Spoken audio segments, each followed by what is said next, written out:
இனிய காலை வணக்கம் உறவுகளே.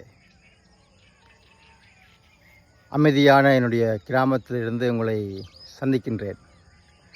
நான் நினைக்கிறேன் இன்றைக்கு டிசம்பர் மாதம் 31ஆம் தேதி இந்த வருஷத்தின் 2025ஆம் ஆண்டின் இறுதி நாள். கடந்த காலத்தை கடந்த மாதங்களை நினைத்து பார்க்க நிறைய அனுபவங்கள், நிறைய விடயங்களை கற்றுத்தந்த ஒரு வருஷமாக இந்த 2025ஆம் ஆண்டு உயிரோடு இருக்கிற எல்லாருக்கும் அது தெரியும் என்று நான் நினைக்கிறேன்.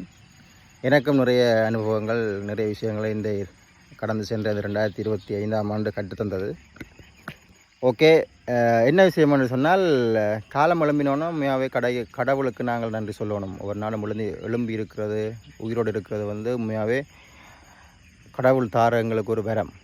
ஓகே, அதனால் காலம் எழும்பைக்க நன்றியா கடவுளே என்று சொல்லி ஒரு நன்றியோடு நாங்கள் அந்த நாளை ஆரம்பித்தோம் என்று சொன்னால் நன்றாக இருக்கும் என்று நான் என்னை சார்ந்தவர்களுக்கு, எனக்கு தெரிந்தவர்களுக்கு சொல்கிற விஷயம். இன்னும் ஒரு விடயம் இந்த வாகனம் போட்டுன்னு சொல்கிறேன். குறிப்பாக பார்த்திங்கன்னு சொன்னால், யுத்தத்துக்கு பிறகு கிட்டத்தட்ட 10 வருடங்களுக்கு மேலாக நான் யாழ்ப்பாணத்தில் வசித்து வந்தேன். அங்கே நிறைய விஷயங்கள் அறிந்து கொண்டேன். கன விடயங்கள் அங்கேருந்து தான் எனக்கு என்னென்னு சொல்கிறது, எனக்கு தொடர்புகள் வந்தது, எனக்கு விடயங்களை நான் செய்து முடித்தது எல்லாம் யாழ்ப்பாணத்தில் தான். இப்போ பார்த்திங்கன்னு சொன்னால், நான் நாச்சிக்குழாவில் இருக்கிறேன். இதான் நான் பிறந்து வளர்ந்த என்னுடைய சொந்த ஊர்.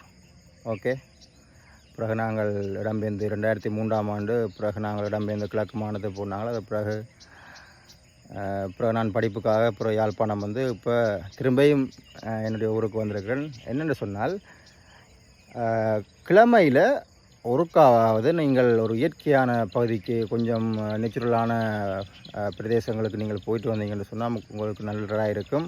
குறிப்பாக யாழ்ப்பாணத்தில் நகர்ப்பகுதியில் வாழ்கிற உறவுகள் விதமான ஒரு இயற்கையோடு சார்ந்த இடங்களுக்கு போயிட்டு வந்தீங்கன்னு சொன்னால் நல்லா இருக்குமென்று சொல்லி நான் கருதுகிறேன். யாழ்ப்பாணத்துலேயே இப்படி இயற்கையான பகுதிகள் நிறைய இடத்துல இருக்குது.